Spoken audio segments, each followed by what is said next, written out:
반갑습니다. 지난 시간에 이제 제가 그 일본의 이 근세 100년에 대해서 2시간에 걸쳐서 강좌를 했는데 몇몇 분들이 저한테 그 후로 연락을 주셨어요. 야, 국회의원 하지 말고 강연하러 다녀라. 지금보다 훨씬 더 성공할 것 같다. 뭐 그런 말씀을 주신 분들은 좀 격려를 해주신 분들이고, 뭐 어쨌든 이 굉장히 궁금했던 부분에 대해서 아주 시원하게 설명을 잘해주셔서 고맙다는 분들이 많이 계셨습니다. 지난 일본에 이어서 이번에는 중국 근세 100년을 다루도록 그렇게 하겠습니다. 지난번에 일본은 근세 100년을 굴기라고 표현을 했습니다. 그런데 중국은 보시는 것처럼 국치라고 표현을 합니다. 근데 근세 100년 국치라는 것은 뭐 제가 지어낸 말이 아니고요. 중화인민공화국 정부에서 근세 100년을 공개적으로 또 공식적으로 100년 국치다 이렇게 표현을 합니다. 그 기간은 여기 보시는 것처럼 1840년부터 1949년까지 이 기간을 이제 100년 국치다 이렇게 표현을 합니다. 1840년에는 오늘 뭐 굉장히 중요하게 다루도록 합니다만은 아편 전쟁이 일어난 시기입니다. 영국이 그 당시 청나라를 침략을 했는데 그 이제 1840년에 일어난 전쟁이 아편 전쟁입니다. 아편 전쟁의 결과 두 차례에 걸쳐서 이제 전쟁이 이루어졌는데 이 중국으로서는 정말 이름값을 못했죠. 아시아의 잠자는 사자다 이렇게 이제 유럽에 알려져 있었는데 막상 싸움을 해보니까 정말 아주 그냥 뭐 이 표현이 좀 거칠게 말씀을 드려서 만방으로 깨지는 거예요. 그것도 두 번에 걸쳐서 깨집니다. 그러다 보니까 정말 야, 이 중국이 아시아의 패자라던데 저렇게 정말 힘이 없는 줄 몰랐다 해서 아주 동네 북으로 전락을 합니다. 그래서 그 이후에 정말 수많은 유럽에 그리고 심지어는 아시아의 일본까지 중국을 침략을 하죠. 할 때마다 뭐 중국은 때리면 때린 대로 맞습니다. 그래서 이 동네 북이 되고 나아가서는 이제 정말 종이호랑이다 이런 멸칭까지 얻게 될 정도로 아주 중국이 어려움을 겪습니다. 그래서 이제 이 근세 100년을 국치라고 표현을 하는 겁니다. 그럼 1949년은 뭐냐? 저건 이 중국은 내전 이후에 중화인민공화국이 건국된 그 해가 1949년 10월 1일입니다. 그래서 중국에서는 1949년까지를 바로 근세 100년의 국치 기간이다 이렇게 표현을 합니다. 그런데 제 강좌는 사실은 중국이 국치보다는 영광으로부터 출발을 합니다. 보시면 어떻게 읽을 것 같아요? 잘 못 읽겠죠? 뭐 이게 불어입니다. 불어. 저도 처음에 보고 무슨 말인 거 했는데 불어인데 한번 읽어보세요. 신우아지리. 신우아지리라고 중국풍이란 뜻입니다. 이 중국풍이 요즘 뭐 한류가 뭐 세계 각국에 굉장히 인기가 높습니다만 이 1700년대 후반 그리고 1800년대 전반까지는 유럽과 세계 모든 나라에 중국풍이 어마어마하게 유행을 합니다.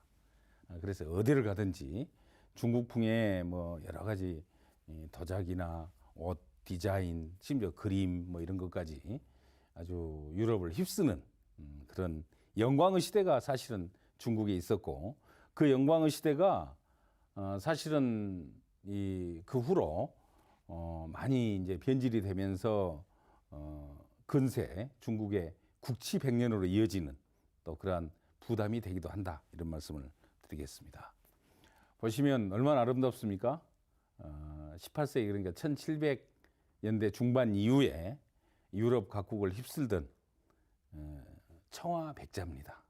이 청화백자는 백자에다가 코발트라는 안료를 칠해서 다시 소성을 시킨 그러한 도자기가 되겠습니다. 사실 우리 조선 시대 때도 백자가 유명했죠.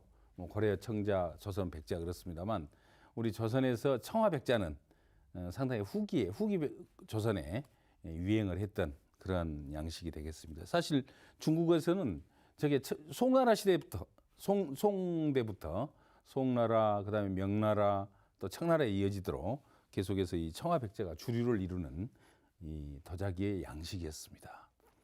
주로 이제 많이 생산하던 지역은 여기 보시는 것처럼 장시성 그러니까 강서성의 경덕진이라는 증더전이라고 이제 중국말로 읽습니다만은 이 증더전에서 주로 생산을 해서 세계 각국에 이렇게 수출을 했던 그런 도자기가 되겠습니다. 여기 있는 것은 이제 이 강희제 때 이 청화 백자가 되겠습니다만은 지금 오늘 우리가 다루는 시기 직전이 되겠습니다. 정말 아름답죠.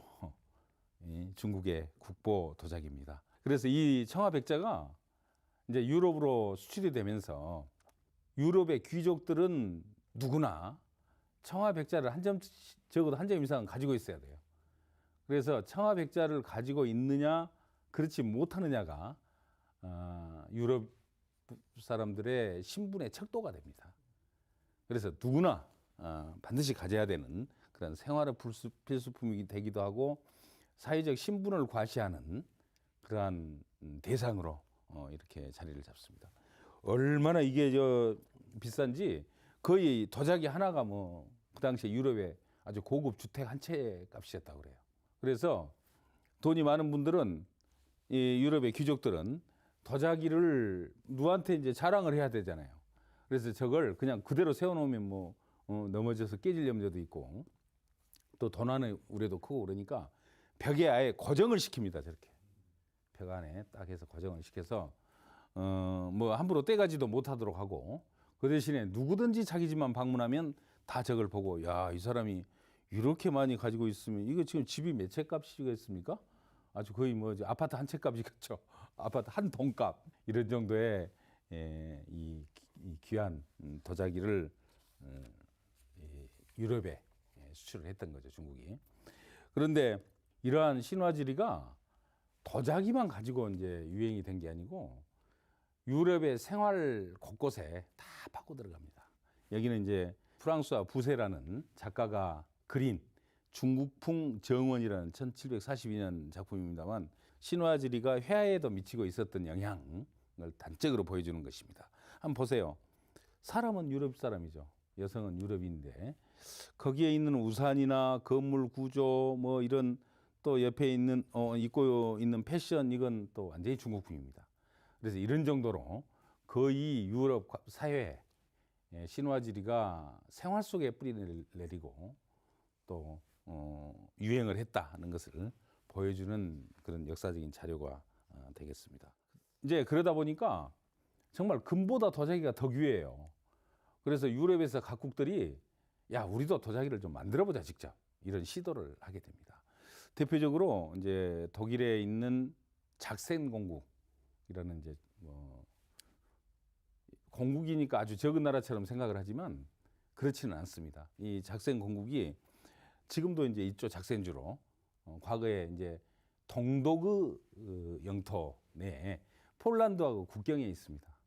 그래서 이 폴란드 리투아니아 왕국이 있었는데 그 작센 공국에서 폴란드 리투아니아 왕국을 같이 지배를 했습니다. 그래서 이 작센의 군주가 그러니까 공국이니까 공작이겠죠? 작센 공작이 이 폴란드 리투아니아 왕국의 왕을 겸하죠.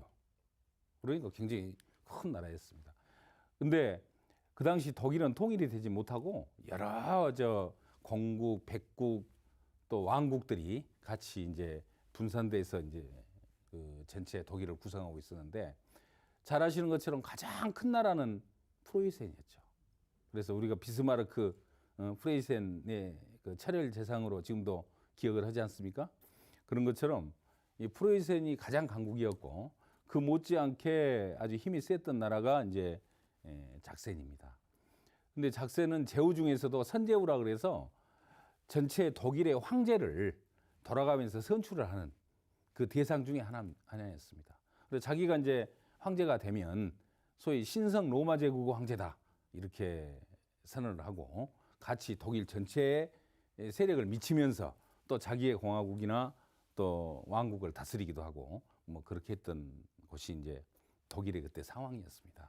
그 중에서 이제 작센 공국에 아우구스트 2세라는 왕이죠. 사실상 왕이 이제 나오는데 이 사람이 굉장히 욕심이 많았어요.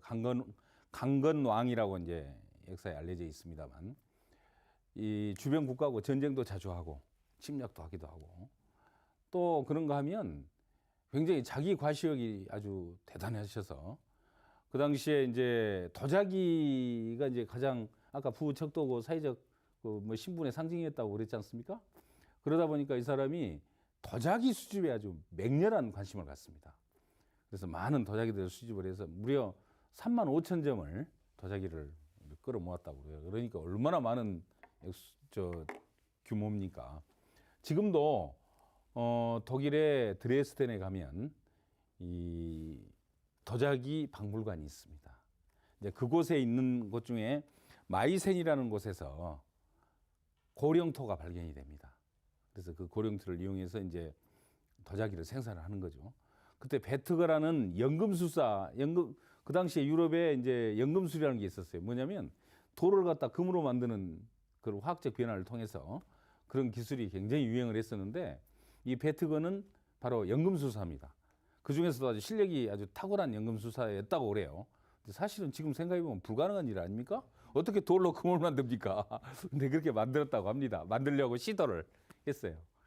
그래서 처음에는 이제 아우구스트 2세가 이 베트거를 스카웃을 해서 돌을 작센 공국에 있는 돌을 전부 금으로 만들어 가지고 그걸로 세계에 있는 도자기를 싹 쏴버려야겠다 이런 아주 큰 꿈을 가지고 시작을 했는데 그 불가능한 얘기죠. 그래서 어느 날 베트거 연금술사를 다시 부릅니다. 불러서 이 금 만들려고 너무 노력하지 말고 도자기를 한번 만들어봐라. 그래서 이 베트거라는 사람이 이제 새로운 흙을 찾고 기술을 연마하고 해서 드디어 1710년에 도자기 생산에 성공을 합니다. 여기에 나와 있는 마이센 지역에서 해서 마이센 도자기라고 합니다만은 그때는 이렇게 이제 훌륭한 도자기를 만든 건 아니었고요. 훨씬 조잡한 뭐 그런 수준의 도자기였지만 그 후로 이제 계속 기술의 발전을 거듭해 가면서 이렇게 찬란한 도자기를 생산을 합니다. 지금도 세계에서 아주 세계적인 수준의 도자기 독일에서 생산합니다. 마이센 도자기고 그럼 그 이제 청화백자인데 청화백자 중에서도 백자의 성격이 강한 대부분이 하얀 그 바탕 위에 약간의 코발트가 박혀 있는 그런 도자기를 지금도 세계 최고 수준의 도자기 하나로 치고 있고 독일의 마이센 도자기다 이렇게 기억을 하시면 좋을 것 같습니다. 이 마이센 도자기는 중국과 일본과 또 조선을 벗어나서 생산이 되었던 최초 도자기입니다. 그래서 지금도 수준 높은 도자기일 수밖에 없다는 것을 우리가 그냥 보시면 아실 겁니다. 영국이 이제 오늘의 뭐 굉장히 주요한 주제의 대상이 됩니다만은 영국에서 특히 도자기 생산에 아주 올인을 합니다. 왜 그러냐면 워낙이 중국에서 도자기의 소비와 또 이 판매 요구가 거셌습니다. 이 오늘의 이제 뭐 중요한 주제입니다만은 동양의 차가 특히 중국의 차가 영국의 전례가 되면서 영국이 온 나라가 아주 차 열풍에 빠집니다. 그래서 차 소비도 어마어마하게 늘어나고 또 차를 마시게 되면 어떻겠습니까? 당연히 차 잔도 필요할 거고 다기가 필요하잖아요. 그런데 그 당시에 이제 영국은 이 그릇으로 쓸 수 있는 게 두 가지 금속으로 만들 수가 있겠죠. 주로 주석이나 또 뭐 일반 철로 만드는데 조금 고급스럽고 돈이 있는 뭐 재력이 있는 왕가나 귀족들은 은으로 주로 만들어서 은자리에다가 이제 차를 마시기도 하고 또 뭐 그 음식들 먹고 그랬죠. 그렇지 않으면 이제 그 전통적인 영국의 도기가 있었습니다. 우리 뭐 항아리 같은 거 있죠? 도기. 예, 도자기나 자기하고는 다른 조금 저 굽기는 구웠으되 조금 토기에 가까운 그걸 이제 도기라고 보통 부릅니다만은 그 도기나 또는 은제 찻잔이 이제 영국에서 사용이 되고 있었죠. 그래서 중국의 이 징더전 도자기가 전래가 되면서 영국에서도 우리도 한번 만들어 보자. 도저히 사서는 이거 뭐 워낙 비싸기 때문에 감당이 안 되는 상황이어서 그래서 이제 영국에서도 뭐 조금 똑똑한 사람들이 다 나서서 도자기 생산에 몰두를 합니다. 근데 영국이라는 나라가 뭐 그 흙이 독일처럼 그렇게 쉽게 고령토 같은 도자기 원료가 되는 흙을 찾기가 쉽지 않았던 모양이에요. 뭐 진흙이 많고 석탄이 많이 나는 나라 아닙니까? 그러다 보니까 결국 쉽지가 않았습니다. 그래서 일반 흙에다가 어떤 생각을 하게 되냐면 소의 뼈를 짐승의 동물의 뼈를 좀 갈아 넣으면 그게 도자기 아니 이 그릇도 단단해지고 또 비교적 값싸게 생산할 수 있지 않겠느냐 이런 생각을 하게 돼요. 그래서 토마스 프라이라는 사람이 여기 보면 1848년에 소뼈를 한 40% 정도 넣고 거기에다 악교를 이제 악교풀을 같이 섞어 가지고 일반 흙하고 같이 해서 이제 도자기 형태를 만들고 그걸 소성을 시켜 가지고 이런 이건 이제 그때 그 당시에 만든 건 아니고요. 그 후에 이제 계속 기술의 진전이 이루어지면서 영국의 본 차이나가 저렇게 아름다운 도자기를 생산하게 됐습니다. 그래서 지금도 우리 생활자기와 이제 예술자기로 나누지 않습니까? 도자기를. 생활자기 세계 최고의 생산 기술을 갖고 있는 나라 영국입니다. 아까 저 독일은 뭐 못지않는 예술자기로서 이제 아주 뭐 명성을 날리고 있고요.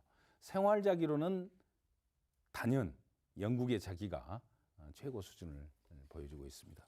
여기를 한번 보시면 그 후로 이제 아까 그 본 차이나가 이제 토마스 프라이에 의해서 1842년에 생산이 됐는데 몇 가지 문제점이 있었습니다. 먼저 이것도 중국 도자기 못지않게 비쌉니다. 왜? 짐승의 뼈를 갈아 넣어 가지고 도자기를 만든다는 게 생각처럼 쉬운 일이 아니잖아요. 또 아울러서 도자기가 생산이 됐는데 사람들이 좀 깨림직하게 생각을 해. 그러잖아요. 뭐 뼈를 넣어 갖고 했다니 이게 뭐 동물의 뼈인지 사람의 뼈인지 어떻게 알겠어요. 그러니까 실질적으로 늘 가격도 높고 위생상 또 문제 제기하는 사람들도 있고 해서 이게 대중화가 못 되고 있었는데 그걸 대중화시킨 사람이 조시아 웨지우드라는 사람입니다. 그 후로 언제 아까 본 차이나가 생산되고 나서 한 15년쯤 후에 1759년에 이 드디어 본 차이나를 대중화를 시켜나가는 그런 도자기가 영국에서 생산이 됩니다.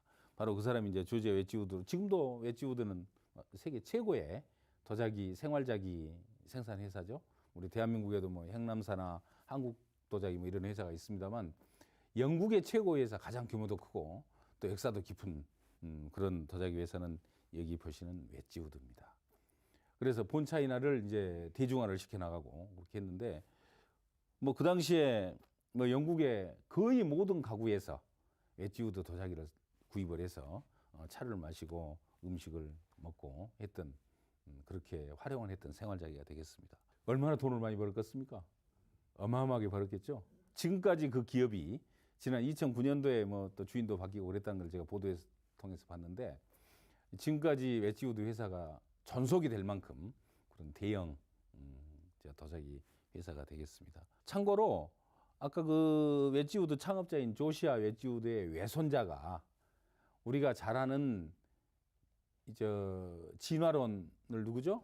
찰스 다인이 웨지우드의 외손자입니다.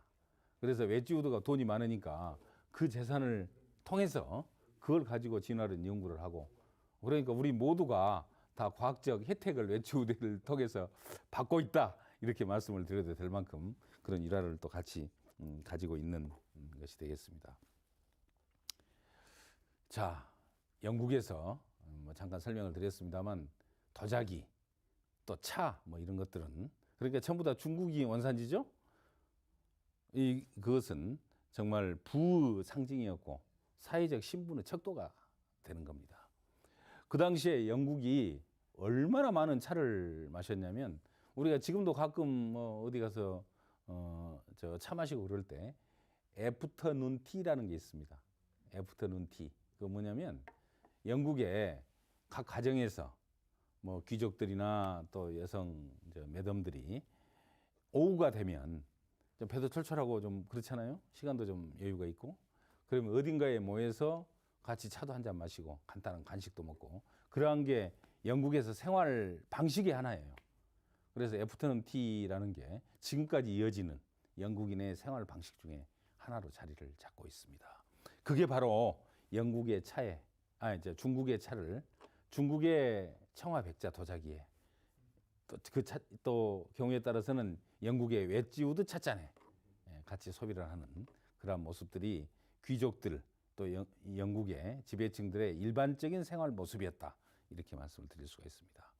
얼마나 많은 차를 마셨는지 1800년에 영국인 한 사람이 1년에 소비하는 홍차, 그때는 차는 주로 홍차였습니다만 홍차의 그 양이 357잔이었다고 합니다.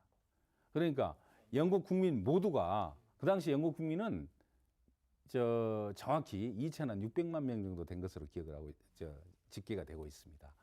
그때 2,600만 명이 모든 사람 평균으로 매일 차를 한 잔 정도를 마시는 게 되겠죠. 357잔이니까 얼마나 많이 마십니까? 지금 우리가 커피 많이 먹는다고 그럽니다만은 커피를 매일 한 잔씩 빠지지 않고 1년 내내 먹는 분 많지 않아요. 근데 그 당시에 영국에서는 홍차를 그렇게 많이 소비를 했다고 그럽니다. 그러다 보면 어떻겠습니까?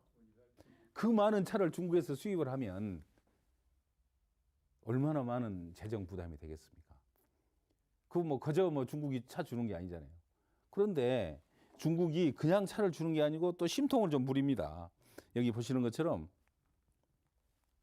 이 광저우의 공행이라는 무역을 하는 지금 같으면 이제 우리나라 같으면 무역진흥공사 같은 게 되겠죠?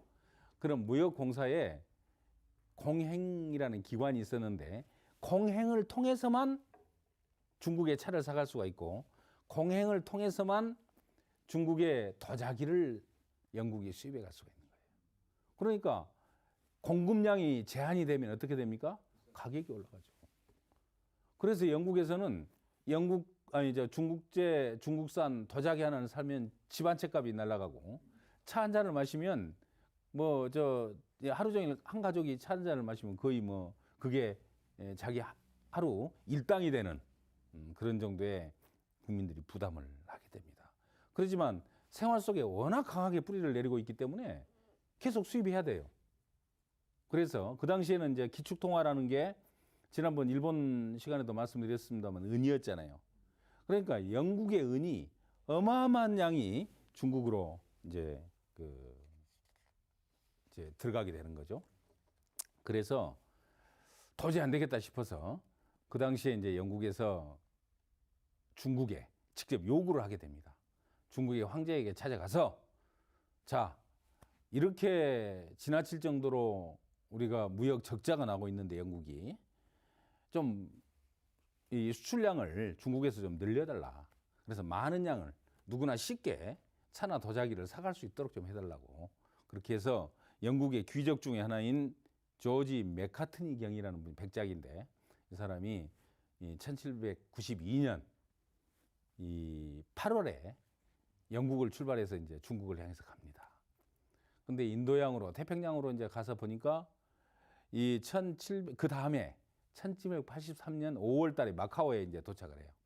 그래서 7월 달에 이제 지금 텐진 있죠? 산동반도에 텐진으로 가서 그 다음 달에 드디어 이제 북경에 베이징에 8월 달에 도착을 했습니다. 출발 1년 11개월 만에 중국의 근림 황제를 만나요. 조지 맥카트니가 만나고자 해요. 그런데 가서 보니까 또 그때 여름이잖아요. 피서를 갔어요. 어디냐면 거기서 깨 떨어진 허베이성에 있는 열하라고 우리 뭐 열하 일기를 통해서 기억하시죠? 조선시대 그 사신으로 갔던 박지원이라는 분이 열하일기를 이제 저술을 해서 지금까지 남겨져 있잖아요. 어디 가서 열하일기 말했더니 그분 지금까지 살아 계시나? 요즘 가끔 텔레비에 나오던데 이런 분도 계시더라고요. 그 박지원이 아니고 조선시대 박지원이라는 분, 그분 선자가 의사 박문수입니다. 예. 어쨌든 박지원이 그 열하일기를 남겼는데 그 열하가 아마 좀 산산한 산장이 있었던가 보죠. 거기에 근육왕제가 있다 그러니까 조지 맥카트니가 이제 그까지 찾아가요. 중요한 임무니까 가야겠죠, 당연히. 가서 황제를 만나려고 하니까 청나라 예법을 따르라 이렇게 얘기를 합니다. 청나라 예법이란 게 뭐냐면 이 무릎을 꿇고 3번 무릎을 꿇고 9번 머리를 조아리는 3개 고구례라고 그러죠. 3개 구고례 그렇게 얘기를 합니다. 이게 3번 좀 제가 써서 구, 고두 3개라는 것은 3번 무릎을 꿇을 개자거든요. 그리고 9번 두드릴 고자입니다. 그러니까 3개 구고두 머리를 두드린다. 그래서 인조가 이제 삼전도 굴력도에 보면 뭐 3번 일어서서 9번 한 번 일어설 때 3번씩 때리는 거죠, 머리를. 예? 그냥 쉽게 이제 표현해서 요즘 젊은 사람 표현대로 대가리 막는 거예요. 9번을 막으니까 이마가 깨져가지고 피를 짤짤 흘리잖아요. 인조대왕이. 뭐 그런 모습이 있는데 어쨌든 이걸 해라고 그래요.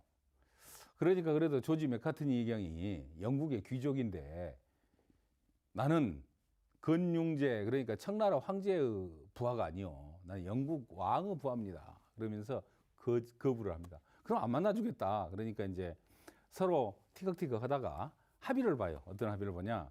이 그림을 보시면 이 조지 맥카트니 경은 무릎을 꿇고 3번 무릎을 꿇습니다. 이게 3번 일어섰다가 무릎 꿇고 그 대신에 인사를 세 번씩 그러니까 9번 하겠죠? 그래서 3번 무릎 꿇고 9번 인사를 하는 그런 법으로 하고 그 대신에 청나라 황제 뒤에 이 그림에는 정확히 잘 안 나옵니다만은 뒤에다가 영국 국왕의 그림을 걸어놓고 영국 왕을 향해서 하면서 그 인사를 청나라 건융제가 받는 격으로 그렇게 합니다.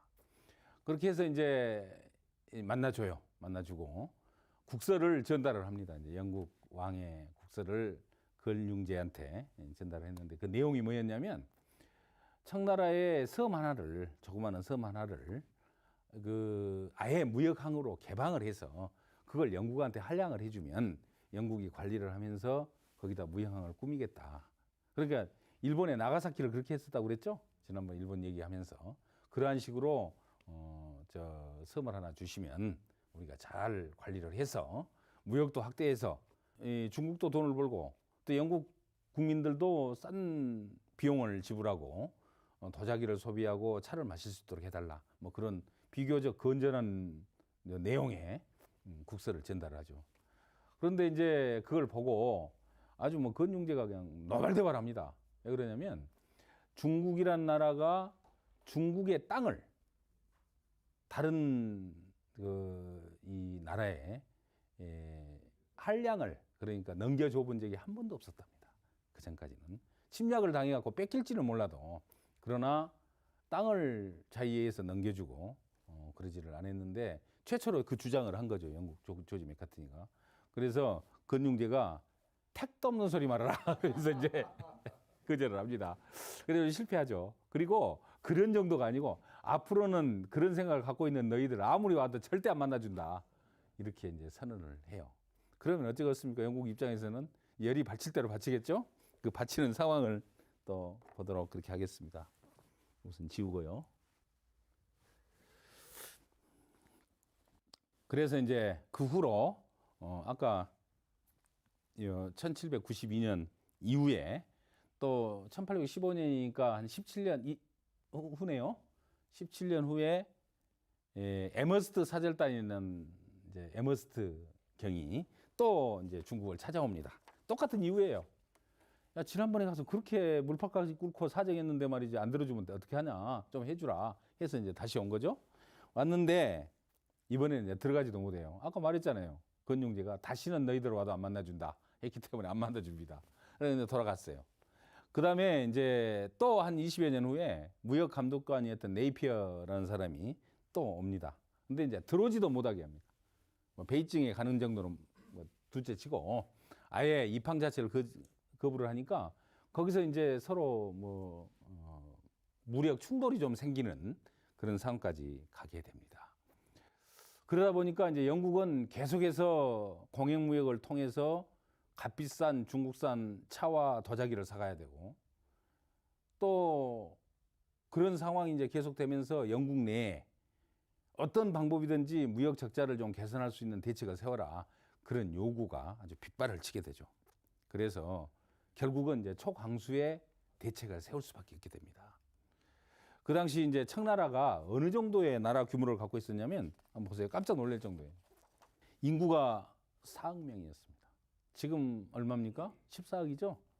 그러니까 그때도 아주 뭐 1800년대 초니까 어마어마한 인구였고, 전 세계 GNP의 33%, 그러니까 전 세계에서 생산하는 모든 재화의 가치를 따져보면 33%를 중국에서 생산했어요. 그 당시에 유럽은 27%로 집계를 하고 있습니다. 그러면 중국의 인구가 이 4억이었는데 그 당시에 유럽 전체의 인구는 어느 정도나 됐을 것 같습니까? 2억 2천이었답니다. 그래서 제가 쭉 자료를, 그 당시 이제 1820년대 자료입니다. 그걸 찾아보니까 프랑스 인구가 가장 많았어요. 3,100만 명이었습니다. 프랑스가. 그다음에 두 번째로 많은 나라가 독일. 아까 독일은 여러 왕국 또 공국으로 나눠져 있다고 그랬죠. 거기가 2,500만 명. 두 번째. 세 번째가 이태리가 2천만 명이었습니다. 그리고 네 번째 영국이, 죄송합니다. 영국이 세 번째네요. 영국이 2,100만 명. 그 다음에 이태리가 2천만 명. 그 다음에 스페인이 1,200만 명. 그 외에 이제 러시아는 좀 컸어요. 러시아는 그때 통일된 나라가 아니고 많은 개수를 헤아릴 수 없을 정도의 많은 나라로 나눠져 있었는데, 그때 약 5천만 정도가 된 것으로 그렇게 돼 있어서 전체적으로 유럽 인구는 2억 2천만 정도였습니다. 그러니까 중국 인구의 한 절반 조금 넘는 정도가 있었고, 중국과 이제 결국 1차 아편전쟁 때 영국이 싸우잖아요. 그러니까 20대 1의 인구 차이를 가지고 1대1로 붙은 겁니다. 그러면 어디가 이기겠어요? 큰 데가 이기겠죠. 4억짜리가. 근데 졌습니다. 보시기 바랍니다. 자, 이제 중국이 18세기까지는 이제 이 정도 끝내고요. 이어서 근세 중국을 만든 사람들이라는 이제 이름으로 7명의 중국인들이 쭉 이름들이 나열이 돼 있습니다. 오늘 첫 시간은 흠차 대신 린쩌시까지만 합니다. 하고 그 다음에 예수 동생 홍수치안과 권력 화신 서태후를 그 다음 시간에, 마지막에 배신자 유안스카이, 중국의 국부 순환, 그리고 중국 역사 최후의 라이벌 장제스와 마오쩌둥을 다루도록 하겠습니다. 그럼 흠차 대신에 대해서, 린쩌시에 대해서 시작을 합니다. 아까 영국이 정말 어마어마한 무역 적자 때문에 고통을 받게 되었다고 그랬죠.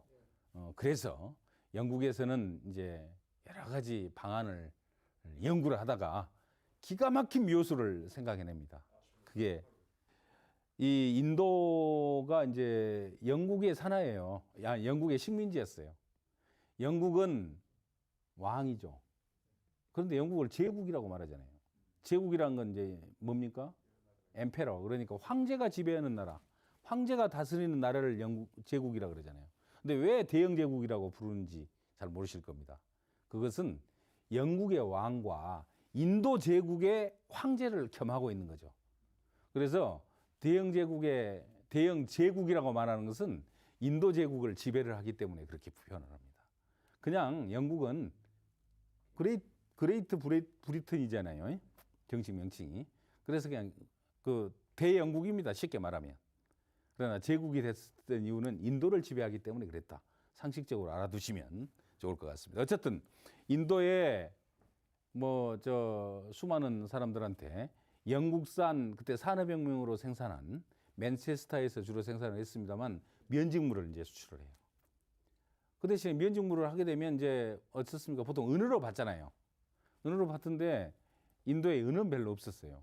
그래서 인도에다가 영국에서 아편 재배를 시킵니다. 동인도 회사에서. 그래서 면직물 수출을 하고 그 대가로 아편을 받아요. 그 아편을 그러니까 중국에서는 이제 영국은 중국에서는 아까 말씀드렸듯이 도자기와 차를 수입을 하는데 그 돈을 뭘로 줍니까? 은으로 주죠. 은으로 주고 또 아편으로 팔면서 은을 다시 가져와요. 그러니까 결국은 영국의 그 막대한 무역 적자를 뭘로 메꾼다? 아편으로 메꾸는 거예요. 지금 이 상식을 가진 정상 국가의 입장에서는 있을 수 없는 무역 패턴이죠. 그러나 그 19세기 중반에 초반에 국제 질서에서는 어떻게 보면 다소 어색하고 적절하지는 않지만 통용이 되던 그런 무역 질서가 되겠습니다. 그러다 보니까 중국에서는 이제 아편이 뭐 엄청나게 퍼집니다. 무려 1836년 통계로 중국인의 거의 한 5% 정도가 되는 1250만 명. 왜 1250만 명밖에 안 되냐면 아편이 비싸기 때문에 귀족들이나 지배계층이 아니면 아편을 못 해요. 그러다 보니까 좀 뭐 괜찮은 정도의 사람들은 전부 다 아편에 중독되는, 황제들도 다 중독돼 있었습니다. 그래서 그 건왕제 이후에 도광제 황제는 실제로 본인이 아편 중독자였어요. 뭐 본인이 끊고 이제 그렇습니다만 끊고 아편을 이제 대해서 싸움을 하죠. 중국 정부가 이 아편을 극복하는 방법 두 가지를 생각합니다. 첫째는 아편을 아예 수입을 못하도록 끊어버리는 방법이 있을 수가 있겠죠. 인도에서 아편이 못 들어오도록 차단해버리면 되잖아요. 그러죠? 또 한 가지는 그럴 게 아니라 어차피 아편이 뭐 아편에 대해서 상당히 좋게 생각하는 그 당시에는 뭐 저 지배계층도 있었으니까 우리가 아편을 직접 만들자. 그래서 우리가 자급자족을 하게 되면 우리 은이 뭐 저 인도나 영국으로 그렇게 빠져나갈 염려는 없지 않느냐 이런 생각을 한 거예요. 그러나 이제 최종 결론은 논란 끝에 아편을 단속을 해서 아편이 중국에 못 들어오도록 만들어야 된다 이렇게 결정을 하게 됩니다. 그래서 그 당시에 이제 도광제라는 황제가 신하들 중에서 가장 믿을 만한 신하를 하나 찾아요. 그 사람이 임칙서입니다. 이제 중국명으로는 린쭈어시라고 부릅니다. 지금도 중국 역사상 가장 명신으로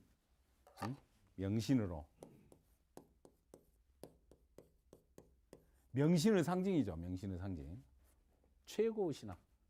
흠차대신이라는 건 뭐냐면 황제가 주는 특별한 임무를 수행하는 신하 대신 흠차대신인데 1838년에 린쩌시를 흠차대신으로 임명을 합니다.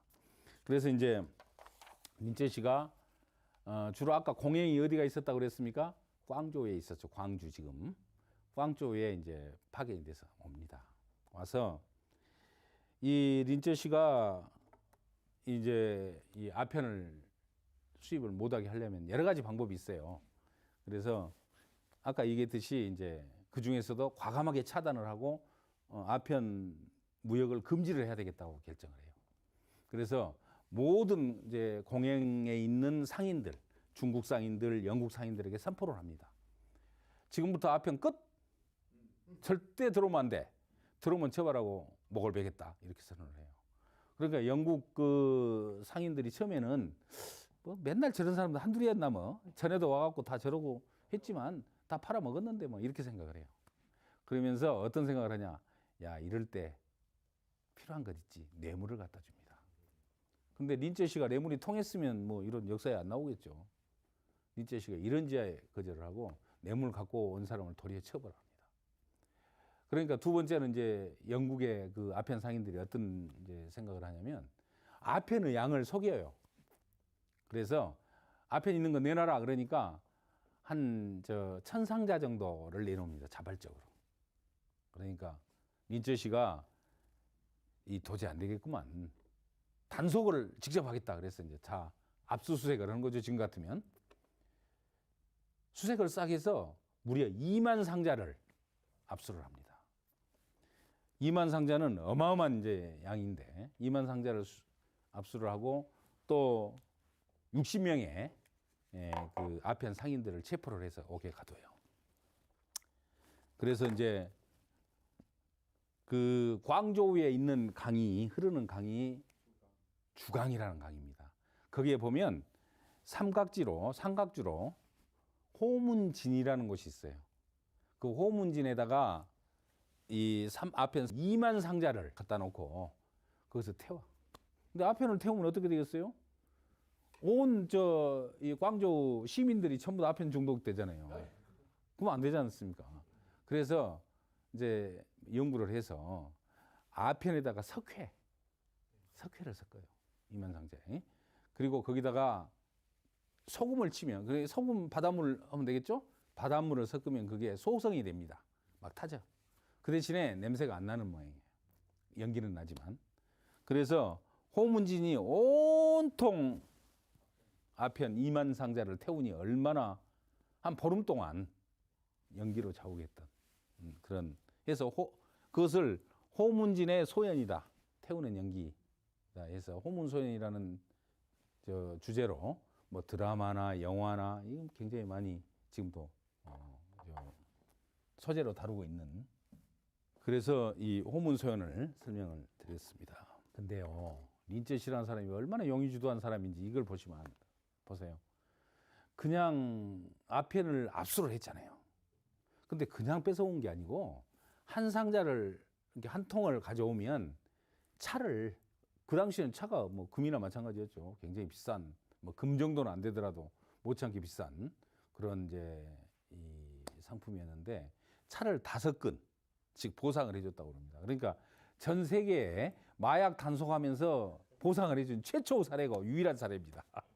그러면서 그 당시에 이제 영국 여왕 빅토리아 여왕한테 편지를 보내요. 빅토리아 여왕이 이제 영국을 이 해가 지지 않는 나라로 만든 장본인입니다. 이렇게 보냅니다. 다른 나라 사람들이 영국에 아편을 팔아서 영국인들이 아편을 계속 피우고 있으면 당신은 좋겠습니까? 어떻겠습니까? 사리에 맞는 얘기죠. 그렇게 보냅니다. 영국인들이 아편을 피우도록 한다면 여왕께서도 크게 분노하지 않겠습니까? 무슨 뭐 장문의 편지를 보내게 되죠. 그래서 이 영국에서는 이제 드디어 그 편지를 받고 자 정말 우리 영국의 이 상품을 불을 태웠는데 이걸 어떻게 할 것이냐 해서 영국 하원에서 이 중국을 응징을 할 것이냐 아니면 좀 떳떳지 못하니까 그냥 모른 체하고 협상 대화를 계속할 것이냐 의회에서 논란이 이루어집니다. 하원에서. 그 당시에 이제 뒤에 수상도 됩니다만 글래드스톤이라는 야당 토리당의 이 토리당은 이제 보수당으로 바뀌었어요. 그 후로. 이 토리당의 30세의 젊은 의원이 이렇게 얘기해요. 이런 전쟁을 한다면 이건 우리 영국 역사에 영원한 불명예다. 해서는 안 됩니다. 라고 주장을 합니다. 옳은 소리 했죠? 그런데 그 당시에 외무부 장관이었던 파머스톤 이 사람은 아편이 알고 봤더니 술보다 훨씬 독성이 적다. 아 술은 팔면서 아편을 못 파는 말이 되겠냐 하면서 도리어 외무부 장관은 아편 전쟁을 해야 된다고 얘기를 합니다. 또 더 놀라운 것은 그 당시에 여당이었던 휘그당 이게 휘그당이 이제 그 다음에 자유당으로 바뀝니다만 이 휘그당의 웰링턴 공장 이 사람이 나폴레옹이 이제 유럽을 휩쓸었는데 그 당시에 워터루라는 곳에서 전쟁을 했죠. 그래서 나폴레옹은 이제 거기서 이제 이겨가지고 결국 나폴레옹을 보나파르트 나폴레옹을 권력에서 이제 끌어내리고 엘바 섬에 센트 헬레나로 유배를 시키죠. 그때 이겼던 워털루 전쟁의 영웅이 바로 웰링턴 공장인데 이 양반도 역사 앞에는 좀 부끄러워해야겠더라고요. 50년 자기가 공직 생활을 했는데 영국의 국기가 청나라에 가서 이렇게 모욕을 당한 경우를 지금까지 본 적이 없다. 그렇게 중국을 침략해야 된다. 이렇게 주장을 했습니다. 그래서 결과는 이렇게 나옵니다. 271표는 찬성, 전쟁합시다. 9표 차이로 전쟁을 하기로 결정을 합니다. 그래서 드디어 아편 전쟁이 1840년도에 시작이 됩니다. 근데 아까 그 흠차 대신은 누구였습니까? 임칙서 린쭈엇이라는 사람이었죠. 그 사람이 철저 방어를 해요. 영국군이 왔는데 보니까 너무 진영이 철저하게 짜여 있는 거예요. 그래서 광저우로 가야 되잖아요. 광저우로. 그 침략을 해야 되는데, 거기 공격을 해야 되는데, 그리 공격을 않고 그냥 그대로 두고 북상을 합니다. 그래서 난징을 거쳐가지고 텐진까지, 텐진은 베이징하고 얼마 안 떨어진 거리죠? 저 지도를 보시면 텐진까지 올라가요. 그러니까 아주 청나라가 겁을 먹고 왜 그러냐고 이제 사신을 보내서 말을 하니까 린쭈엇이가 이렇게 우리 아편을 태워버렸는데 화가 나서 견딜 수 없어 우리가 침략을 했다 하니까 린쭈엇이를 파면을 합니다. 그리고 자기 왕족이었던 기선, 이제 중국말은 키산이라고 그럽니다만 키산이라는 사람을 새로운 그쪽에 흠차 대신 겸 양광 총독으로 해서 이제 일이 싸움을 대신 보내죠. 린쭈엇이 파면했으니까 누가 맡아야 되잖아요. 그 사람이 바로 키샨이었습니다. 그런데 키샨이 이제 거기서 텐진에서 싸워요. 그냥 싸움이 잘 안 됩니다. 없으니까 일방적으로 깨져요. 그러니까 그런 상황에서 영국군이 들어보니까 광저우에 거기를 지키고 있던 린쭈엇이가 파면당해서 사라졌다 하니까 다시 내려옵니다. 왜? 영국은 공행이 있었던 광저우를 점령을 해야 되잖아요. 그래서 북경도 놔두고 텐진에서 다시 밑으로 내려와요. 그래서 이제 광저우에 다시 옵니다. 거기서 어떻겠습니까? 이제 싸움을 해야죠. 싸움을 했습니다. 했는데 이 밑에 아마 사진은 많이 보셨을 거예요. 우리가 학창 시절에 세계사 역사책에 언제나 반드시 나오는 그림입니다. 이게 여기 가장 큰 배 있죠. 앞에 있는 그 배는 증기선입니다. 그러니까 그 시절에는 배가 두 가지로 나뉘었어요. 바람을 통해서 동력을 받고 나가는 범선이 있고 내연기관, 석탄이나 장작을 떼가지고 그 내연기관으로 추진력을 얻어가지고 운항을 하는 기선이 있었습니다. 근데 요 네메시스호라고 영국의 배는 철갑선이에요. 그러니까 우리 거북선처럼 쇠로 다 방어가 되고 거기에 운송 수단은 당연히 뭐겠습니까? 증기로 합니다. 동력을 받아서. 중국은 정크선이라고 표현을 하는데 목적 범선이었어요. 그러니까 차원이 틀린 거예요. 쉽게 말해서 석기시대 인간하고 철기시대 인간하고 같이 전쟁을 한 거나 마찬가지입니다. 근데 일방적으로 아주 당하죠. 여기 보시면 자료마다 조금씩 차이는 있습니다. 중국 사람들은 단 한 번의 전쟁에서 1000명이 죽습니다. 영국인은 30명 내외가 죽었다고 됩니다. 최근에 자료 또 찾아보니까 36명이 가장 여러 설이 있는데 어쨌든 30대 첫 이건 정상적인 싸움이 아닌 거죠. 이렇게 해서 일방적으로 결국은 이제 영국이 승리를 하게 됩니다. 그래서 딱 이겨놓고 그걸 끝내는 게 아니에요, 영국도. 그래서 이제 광저우는 점령을 딱 했어요. 하고 나서 다시 위로 올라갑니다. 왜 올라가겠습니까? 북경, 베이징을 청나라 조정이 있는 베이징을 또 어떻게든 점령을 하든지 위협을 하든지 해야 되는 거예요. 그래서 다시 천진으로 올라갑니다. 그러니까 천진으로 올라가는데 이 이제 그 상황을 계속 조정에 보고를 해야 할 거 아닙니까? 누가? 그 당시 총독이었던 기산이 보고를 하는데 이렇게 보고를 합니다. 영국인들이 왔는데 우리가 좀 적절하게 손을 봐줬습니다. 근데 우리도 좀 피해는 봤습니다. 피해 구체적인 얘기는 않고 허위 보고를 계속합니다. 그러니까 그 이 도광제라는 그 당시에 이제 청나라 황제였는데 이 양반은 청나라가 계속 이기고 있는 줄 알아요. 그래서 그런 상황 속에서 결국은 이제 이 계속 그 영국패가 올라오니까 키시안 총독이 협상을 하게 됩니다.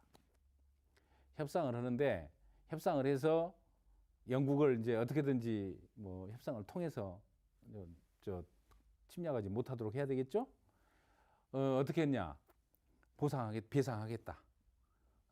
그 아편 태운 것에 대해서 배상을 하겠다는 것과 함께 또 너희들이 주는 조건을 가지고 우리가 검토해서 잘 처리하겠다 이런 취지로 이제 협상을 합니다.